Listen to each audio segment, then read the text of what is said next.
April నెల 15వ తారీఖు 2024. ఈ దినము దేవుని స్వరము. కీర్తనలు 102వ కీర్తన 17వ చరణం. ఆయన దిక్కులేని దరిద్రుల ప్రార్థన నిరాకరింపక వారి ప్రార్థన వైపు తిరిగి ఉన్నాడు. భజన సంహిత 102 अध्याय वचन 17.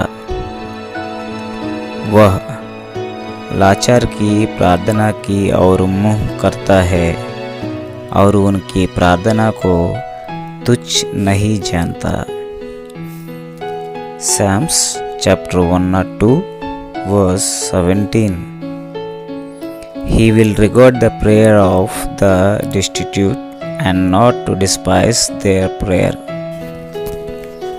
ఈ లోకంలో మరి పేదలైన వారిని ఎవరు కూడా ఆదరించరు. వారికి న్యాయం చేయాలన్నా కానీ ఎవరికి మనసు రాదు. ఎందుకంటే వారు ఏమి ఇచ్చుకోలేరు కాబట్టి. కానీ దేవుడు సర్వోన్నతుడు, ఆయన మహోన్నతుడు, ఆయన మహాజాలి కలిగినటువంటి వాడు, ఆయన కరుణ కలిగినటువంటి వాడు, ఆయన కృపామయుడు, ఆయన ప్రేమామూర్తి. కాబట్టి మనుషుల్లాగా కాక తన యొక్క ప్రేమను, తన యొక్క కంటి చూపును మరి పేదల వైపు ఆయన తిప్పి ఉన్నాడని ఈ లేఖనాల్లో మనం చదువుతున్నాం. ఆయన దిక్కులేని దరిద్ర ప్రార్థన నిరాకరించడు. ఆయన వారిని ఆదరిస్తాడు, వారిని ప్రేమిస్తాడు. వారి ప్రార్థన వైపు ఆయన తిరిగి ఉన్నాడు. వారి మొరవైపు ఆయన ఆలకిస్తూ ఉన్నాడు. తగిన న్యాయము ఆయన తగిన సమయానికి చేస్తాడు. కాబట్టి మనం ఈ భూలోకంలో ఎంత ధనికులమైనా, ఎంత భేదవరమైనా, ఎలాంటి పరిస్థితుల్లో ఉన్నా భయపడాల్సిన అవసరం లేదు, బాధపడాల్సినటువంటి అవసరం లేదు. ఎందుకంటే ఆయన మన ప్రార్థనల వైపు తిరిగి ఉన్నాడు.